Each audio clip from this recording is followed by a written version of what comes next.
Salut les bâtisseurs, bienvenue pour la vidange de ce bon vieux J5. Donc c'est le même pratiquement que le C25. Celui-là il date de 1990, il porte un camping-car, mais bon c'est à peu près tous les mêmes véhicules de toute manière. C'est le même fonctionnement. Donc là j'ai fait chauffer un peu le moteur pour que l'huile soit bien chaude et je vais vidanger. Donc déjà c'est bien de se rendre compte où est-ce qu'on vidange, parce que c'est pas toujours expliqué facilement. Sous le moteur il y a le carter d'huile et le bouchon est ici. Bien sûr il faut prévoir une rondelle en cuivre de la bonne taille. Par contre c'est facile d'atteindre le carter d'huile là, avec un bac et tout, mais pour atteindre le filtre à huile c'est complètement par derrière, par en dessous. Alors si on est un peu souple, on peut passer dessous et le trouver, mais sinon il faut lever le véhicule. Et hop, c'est un modèle en métal déjà serti. J'espère que c'est le bon, celui que j'ai pris. Voilà, là on peut voir le carter. Et du coup, complètement derrière. Donc passer sur le côté, par en dessous. Le mieux c'est d'avoir un creux un peu dans le sol. Bouchon de vidange. Et c'est tout derrière là-bas, au-dessus. Je pense que le bouchon c'est un diamètre 21 ou 22. On va essayer le 22. De toute façon il faut avoir une mallette avec des douilles quand on fait de la mécanique Toto.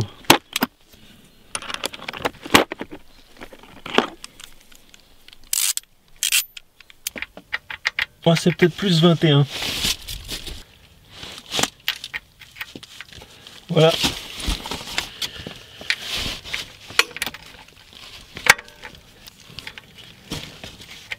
Ah, il était pas serré. Qui c'est qui m'a serré ça le dernier?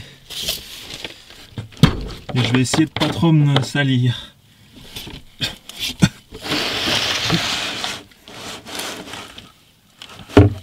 Il est là le bac en dessous.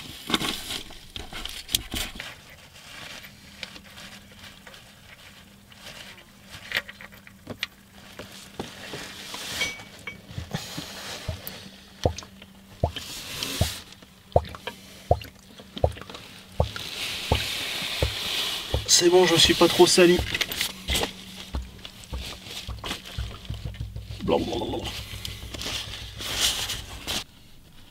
Miam, miam, miam, miam, miam. Bon, maintenant après ça, il va falloir réussir à dévisser le filtre à huile. Peut-être ça. Cela. Ou peut-être celui-là.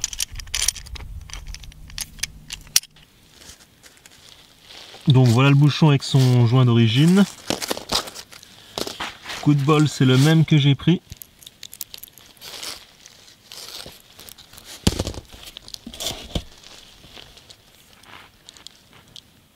Donc diamètre intérieur c'est 16 et extérieur c'est à peu près 22.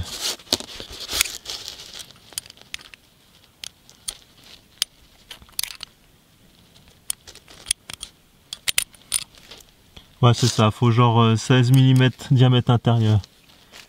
Un joli bouchon avec un aimant là pour récupérer les bouts de ferraille.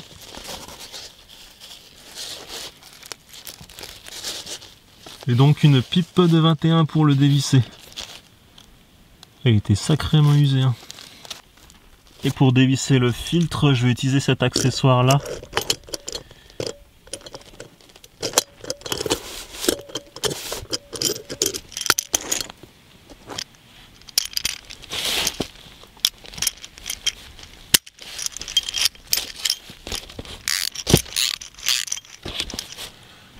Bon bah finalement je me suis ramené sur le côté en me glissant sur le côté du véhicule.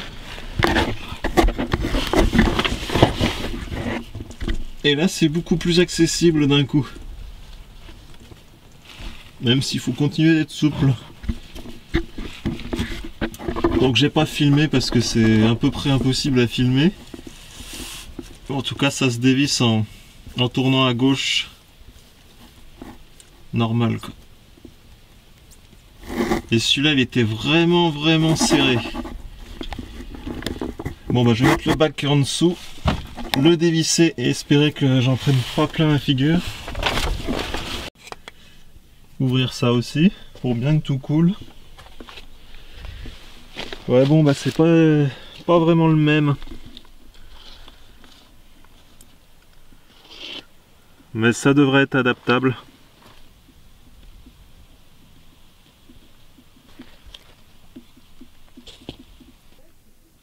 Ouais bah je pense que ça devrait aller.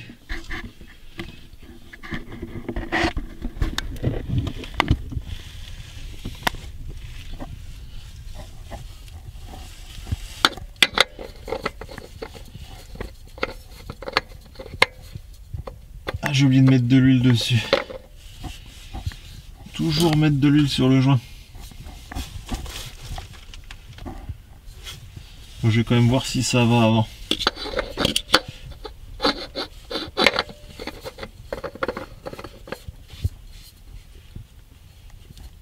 Bah écoute, oui, y a pas de raison. Bon bah je vais faire ça, je vais mettre un peu d'huile sur le joint, puis je vais serrer un tout petit peu, de telle sorte que ça fasse contact et qu'il se décroche pas sur la route.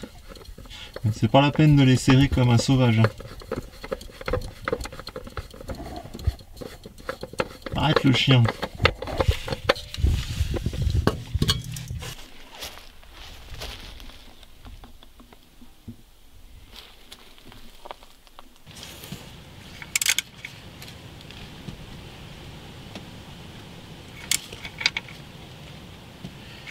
Voilà, j'ai revissé le machin. Bon, j'ai pas forcé non plus comme un fou, mais je l'ai quand même serré pour pas qu'il se desserre. Et pareil, le filtre à huile, je l'ai serré surtout à la main. En même temps, j'ai découvert la tigette pour vérifier la boîte de vitesse. Ça, c'est pareil, il paraît qu'il faut souvent rajouter de l'huile.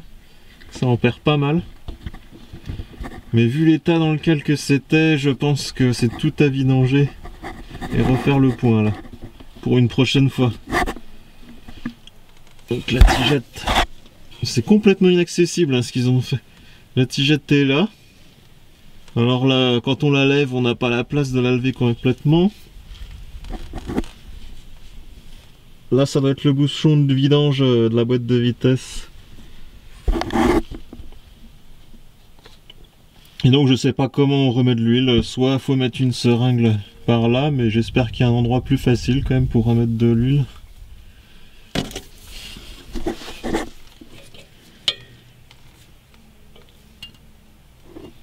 Ah non c'est bon. Voilà, chance. Ouais bon, faudra quand même en remettre et tout vidanger parce que je suis pas sûr que ça a été fait. Vu l'encrassement.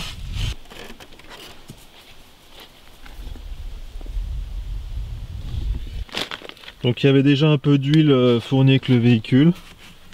Celle-ci qui a presque plus. Et celle-ci qui a plus de 4 litres. Donc j'ai racheté une autre bouteille pour que ça fasse 5 litres. Je verrai si j'en ai assez. C'est du 15 W40. Si j'ai pas assez, je rachèterai encore une bouteille. Oh là, oh là, oh là. Faut prendre son temps, hein. Bon là, je vais mettre à peu près 4 litres. Puis je vérifierai la jauge. Bon, avant de continuer, je vais vérifier déjà si ça fuit pas et la jauge.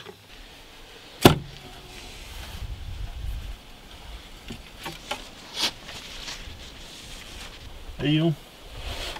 Voilà. Ok, bah dis donc. C'est pas tout à fait facile d'accès hein, l'histoire.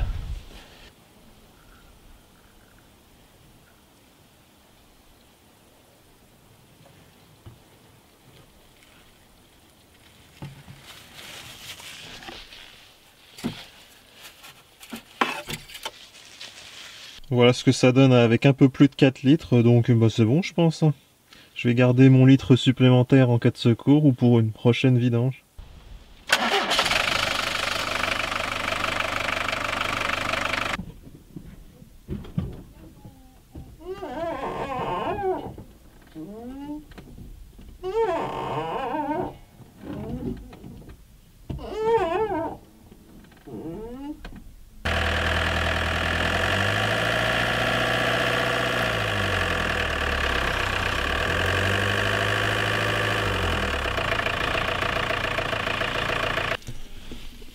contre, il y a une petite nouveauté niveau pédale d'embrayage. J'ai mis un petit coup de WD-40, ça fonctionne, mais voilà, c'est une nouveauté. Je veux changer aussi le filtre à gasoil. Donc ça me surprend, il y avait ça qui était fourni avec le véhicule. Mais c'est un papier et je pense que c'est un filtre en métal, celui qui est posé.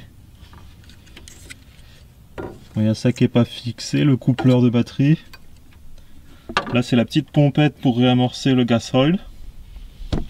Là aussi j'ai trouvé où est-ce qu'il faut remplir de l'huile de boîte de vitesse. C'est juste en dessous du filtre à air qu'il faut que je démonte aussi. Voilà, c'est sous ce contacteur de feu arrière. Il faut le débrancher et le dévisser. Apparemment faut pas le revisser fortement. Mais bon, déjà il me faudra des rondelles pour boucher sous la boîte de vitesse. Et peut-être qu'il y a 2 endroits pour la vidanger. En attendant, je commanderai ce qui me manque. Et je vais purger les freins si je peux. Si les freins sont pas dans un trop mauvais état. Il y a aussi ça à réparer ou remplacer. Finalement je me suis mis à démonter tout le reste. Alors le filtre c'est bon, il est démonté. Mais il faudrait que je me renseigne un peu plus avant de l'ouvrir parce que j'ai pas envie d'en mettre vraiment partout. Donc ça, je vais le mettre là parce que j'ai l'impression que c'est son emplacement d'origine. Et là je vais me mettre des masses.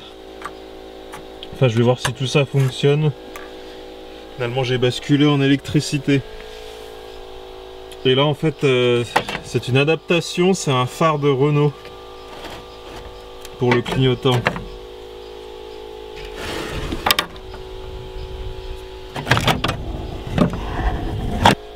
Et du coup ça c'est le connecteur d'origine du Peugeot. Et il a été repiqué pour se connecter sur le Renault. Avec une cosse qui tient pas du tout.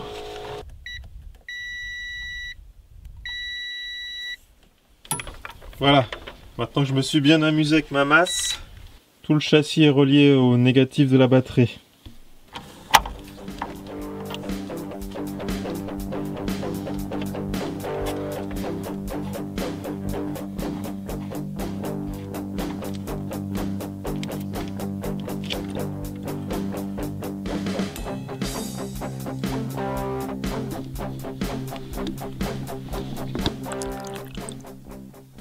Le filtre est démonté avec son porte-filtre, comme ça je vois ce que c'est. J'ai pas osé toucher à la petite vis de purge parce qu'elle est en plastique et que ça doit faire 15 ans qu'elle n'a pas été utilisée. Donc c'est très simple, il faut juste démonter par le haut avec une pipe de 11. Alors évidemment c'est bien ce que je pensais, c'est pas un filtre papier du tout. Celui-là il ira dans les objets qui serviront peut-être un jour. Et j'ai mis le gasoil dans ce petit bidon. Je déteste vraiment ces petits bidons là. Avec leur truc de remplissage soi-disant facile, mais en fait qu'on met partout. Là je vais changer les joints aussi par des nouveaux. Des petits comme ça là, avec pas beaucoup de matière. Et quand je remonterai, il faudra purger l'air avec cette petite vis de purge. Alors là, il faut vraiment faire gaffe. On peut les démonter avec une pipe, mais par contre, il faut les remonter avec une clé plate. Parce que ça se casse super facilement, ça.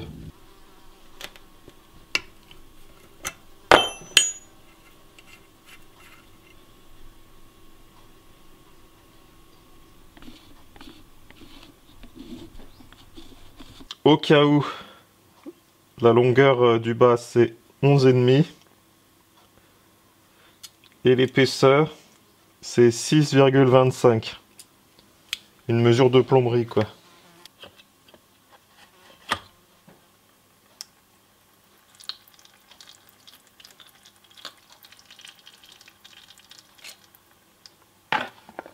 Donc là, il y a le bac décanteur d'eau. Et là, le porte-filtre avec son filtre en lui-même. Évidemment, sur le filtre, il n'y a pas écrit la référence. Après, le porte-filtre, c'est un Lucas Cave. Donc, je vais voir la référence avec tout ça. Il doit y avoir des numéros aussi. Bon, j'ai vu qu'on pouvait acheter n'importe quel porte-filtre du moment que c'est à peu près le même diamètre, là. Avec ou sans bac décanteur, d'ailleurs. Il y a même des gens qui mettent des bacs décanteurs avant, ici. Et pareil, on peut aussi mettre une pompe avant ici, plutôt que d'utiliser la membrane qui, paraît-il, est très très fragile. Bon, après, ça peut se changer aussi, la membrane. 15 ans de crasse là-dedans. Bon, et puis comme on peut voir, c'est pas du tout le même filtre. Ça logerait même pas dedans. C'est un 19, diamètre 19. 87 à peu près.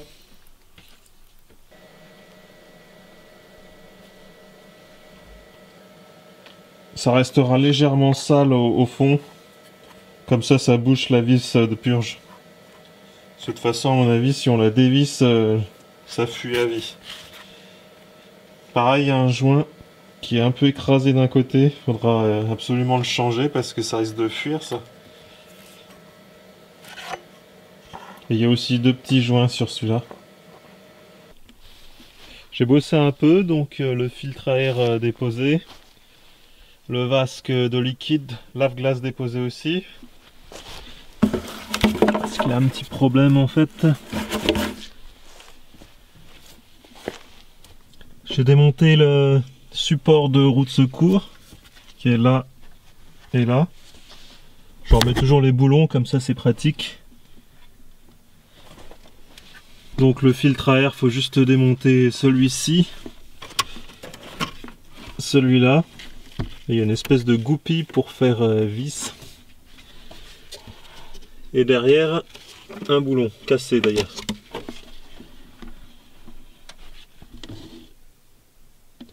Là, c'est les boulons pour le lave-glace. Ici.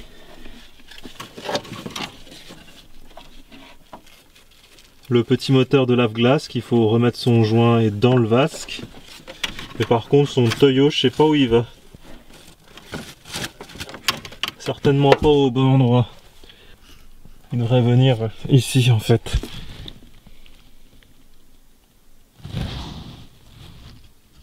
Ici même.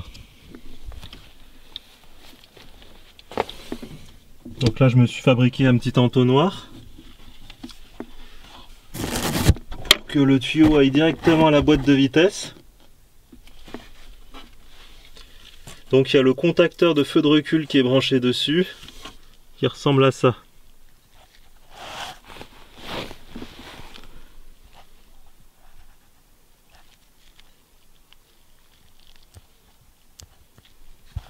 Et donc là, il y a le bouchon de vidange de boîte de vitesse qui fait la gueule. Et le second bouchon de boîte de vitesse que je viens de nettoyer. Ça a pas dû être vidangé beaucoup cette histoire. Les mecs ont dû rajouter de l'huile par-dessus à chaque fois. Donc il y a un premier bouchon juste là et le second bouchon un peu derrière. Et là c'est le câble de pédale d'embrayage qu'il faut plus ou moins serrer ou desserrer selon si ça marche ou pas, et aussi pour que la pédale soit bien réglée. En fait il y a deux écrous de 10, un qui bloque le second et un qui règle la pédale. Donc là j'ai réglé la pédale d'embrayage au même niveau que le frein, mais si ça se trouve ça va pas fonctionner comme ça. Ça se trouve c'est qu'il faut changer complètement tout le câble, parce qu'à force à mon avis il se détend. C'est que ce serait plus agréable de conduire comme ça, parce que sinon la pédale est là très haut. On est obligé de lever les pieds. J'ai remis les deux bouchons de vidange. Celui-là qui est en tête de gondole. Et celui-ci qui est à la fin du parcours. Je pense qu'il faut d'abord ouvrir celui à la fin. Et ensuite ouvrir celui qui est au début. Il faut bien ouvrir celui qui est au début là, parce que sinon il n'y a pas tout qui se vidange. Alors il paraît qu'il y a un trop plein et que de toute manière si on met trop d'huile c'est pas grave. Je crois qu'il est préconisé 1,7 litre d'huile pour ce type de véhicule. Et bah du coup je vais mettre mes 2 litres de Fanfaro. C'est de la 75 W80. Très standard. Et pas cher. C'est GL4. Et évidemment j'ai huilé mes joints neufs.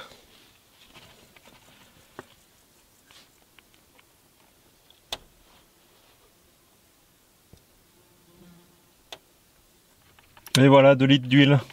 Et je vais pas vérifier la jauge. Elle est très bien où elle est inaccessible. Bon, par contre je peux pas redémarrer, il me faudra le filtre à gasoil avant. J'oublie pas le contacteur feu de recul. Et bouchon de boîte de vitesse en même temps. Je laisse le joint d'origine, je pense que ça va pas fuir de toute manière.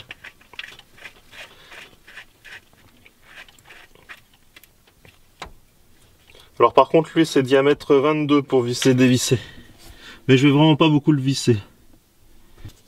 Et de base c'était le fil blanc à droite et le fil marron à gauche.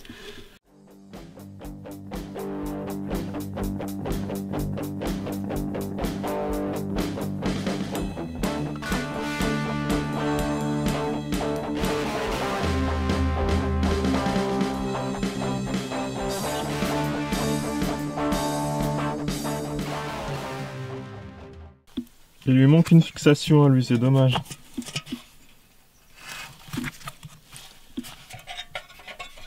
On dirait que c'est des accroches pour les bocaux, le parfait. Je fais le truc. Bon, ça accroche pas beaucoup en tout cas. Donc je vais le souffler et hop, c'est reparti au montage. C'est tout remonté, tout beau. Bon, par contre, le lave-glace fonctionne pas pour le moment. Faudra lui remettre un tuyau. Ça fuit pas non plus par en dessous.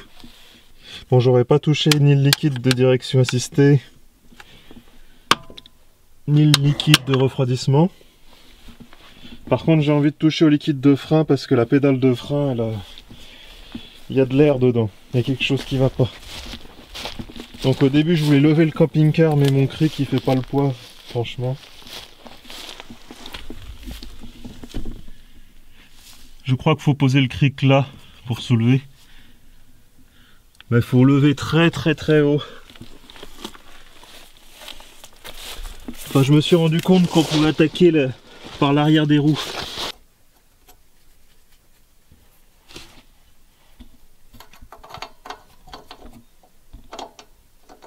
Donc on peut les dévisser avec une douille de 8.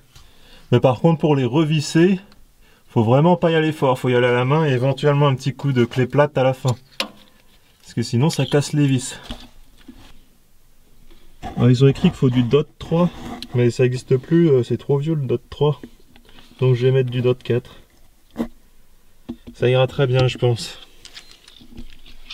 Normalement la technique traditionnelle c'est que quelqu'un se met derrière le frein et pompe pour que ça pousse. Et moi j'ai un petit équipement qui permet de mettre sous pression automatiquement. Le coup de bol c'était le bon bouchon. Donc là je le teste à vide, voir s'il n'y a pas de fuite. Et après je crois que je mettrai pas plus d'1 bar de pression parce que c'est pas la peine de faire exploser l'ensemble. Donc voilà, ça fonctionne.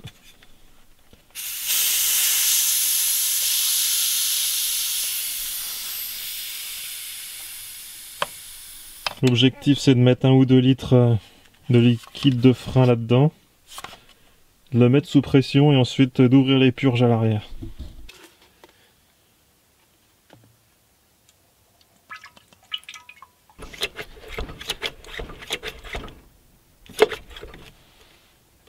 On commence par la roue arrière droite.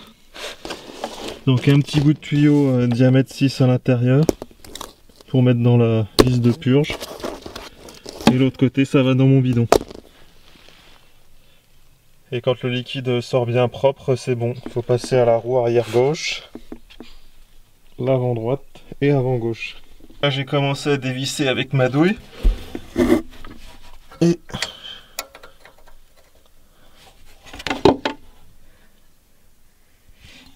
je ne suis pas sur la bonne clé.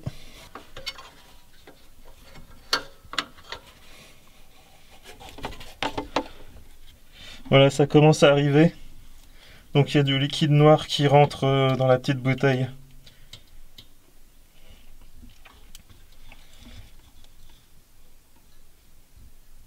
Et dès que ce liquide devient blanc, il faut refermer la vis. Ah, et ensuite je vais mettre un petit coup de nettoyant frein et un petit coup de papier pour nettoyer. Parce que le liquide de frein c'est un petit peu corrosif.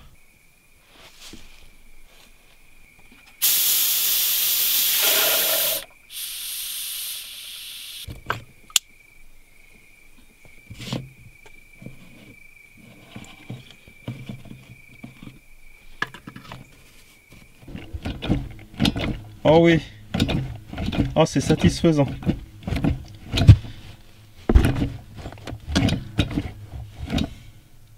Bon, faudra évidemment que je démarre le moteur pour tester tout ça. C'est quoi ça? Bon, bah, fin de journée.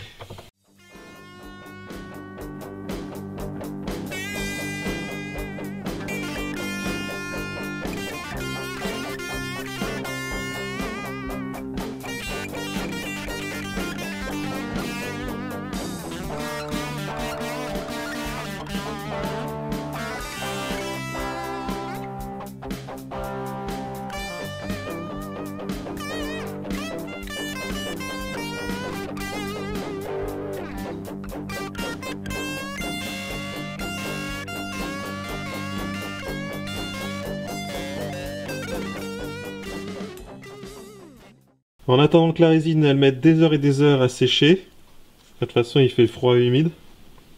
Là j'ai reçu du tuyau pour faire lave-glace, une pompe pour amorcer le gasoil, le fameux filtre, je pense que c'est exactement le même, et aussi un câble d'embrayage tout neuf, au cas où que l'autre ça aille pas du tout. Ça valait pas tant que ça, donc je l'ai pris au cas où. C'est pratiquement le même.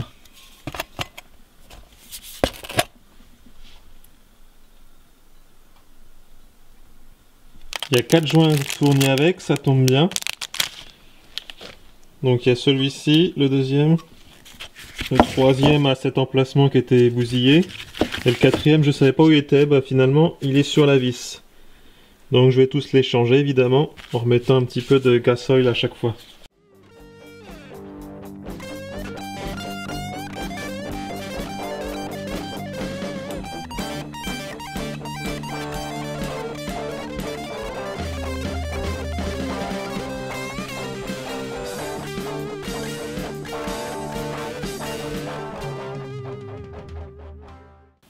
Bon bah je pense qu'il faut que je remplisse à fond la cuve et aussi à fond par-dessus.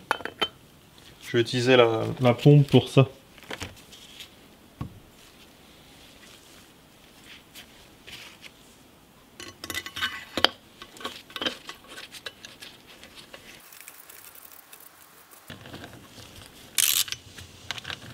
Ah. Ah. 11.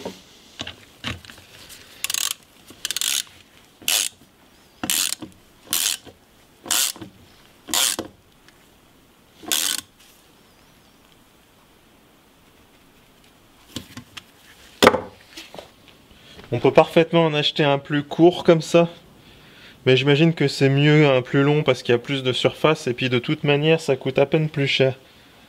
Alors tant qu'il respecte plus ou moins la dimension extérieure et surtout le petit truc à l'intérieur, c'est bon à mon avis. Bon, maintenant il n'y a plus qu'à le remplir de carburant par ici.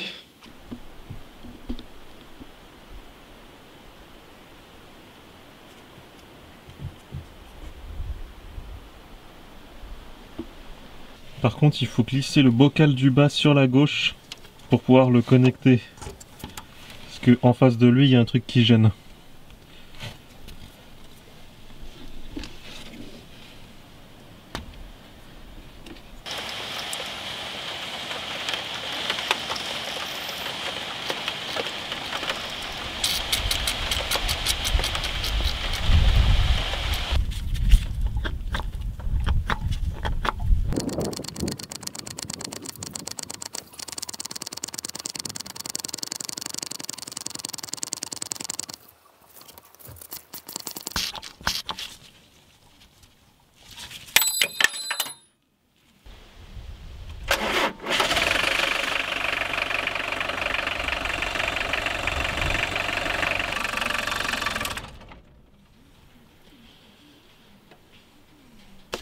flûte.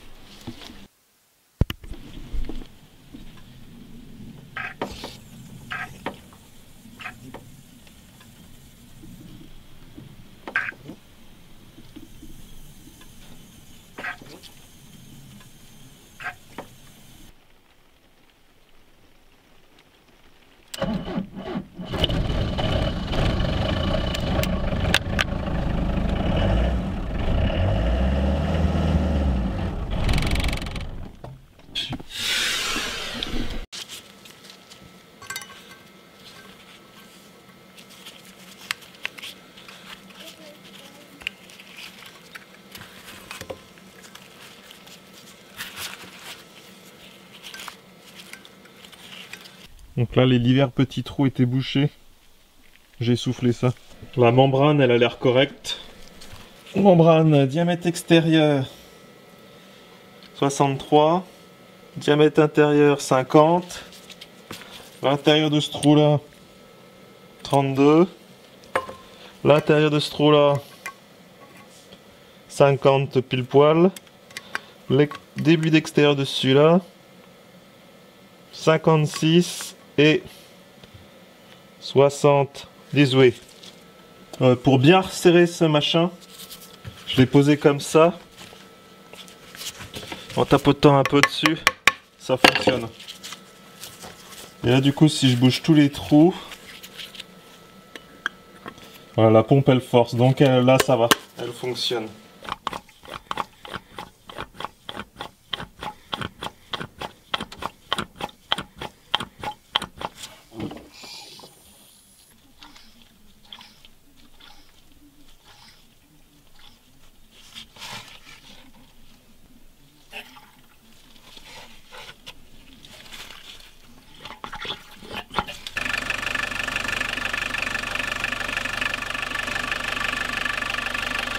Bonsoir les bâtisseurs.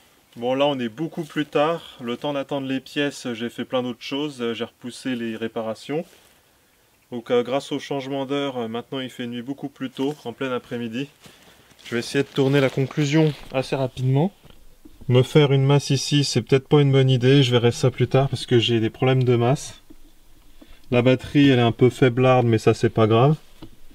Les deux choses que j'ai pas touché, c'est le liquide de refroidissement et le liquide de direction. Le filtre à casse-oil, lui, bah, il est bon. Il est dur.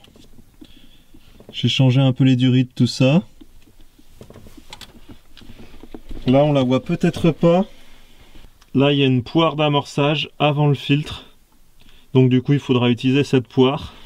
Je l'ai bien accrochée, tout. Il faudra l'utiliser pour amorcer le circuit, au lieu d'utiliser cette petite pompe qui marche vraiment pas bien et qui est fragile. Donc les bougies d'allumage, bougies de préchauffage, j'ai pas touché ça, il n'y avait pas besoin.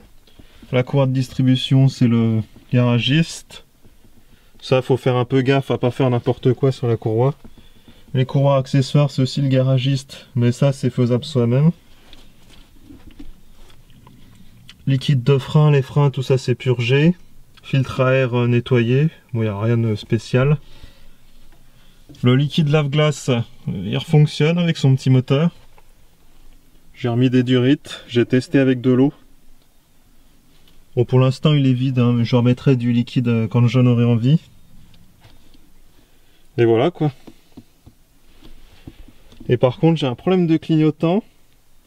Je crois que c'est le... Ouais c'est ça, c'est le feu de position qui clignote à la place du clignotant. Donc l'autre, voilà, il a été réparé avec la résine. C'est pas spécialement beau, je sais pas si ça passe au contrôle. Donc ici c'est assez propre.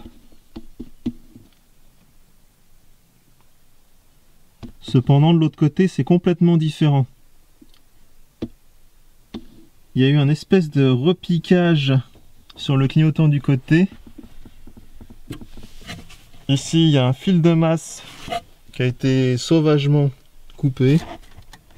Donc c'est peut-être ça le problème, je sais pas. Entre temps, je me suis rendu compte qu'il y avait des masses ici. Et aussi ici, planquées sous la batterie. Il y en a peut-être un peu à l'intérieur de l'habitacle.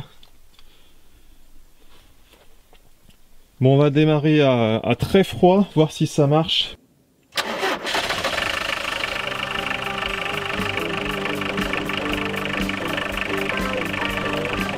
Voilà, c'est rock'n'roll.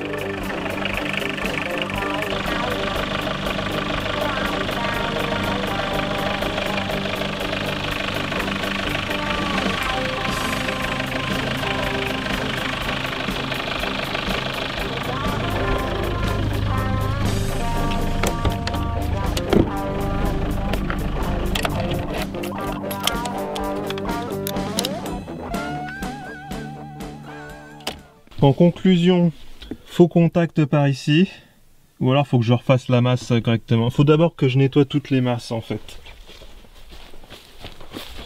Oula, il a fumé un peu. Et ici il y a un petit truc bizarroïde. Pareil, il y a une petite lumière orange. Quand on touche le fil, elle s'allume, et quand on le retouche, elle s'éteint. Bon là, ça le fait pas. Mais ça aussi, c'est quelque chose de bizarre.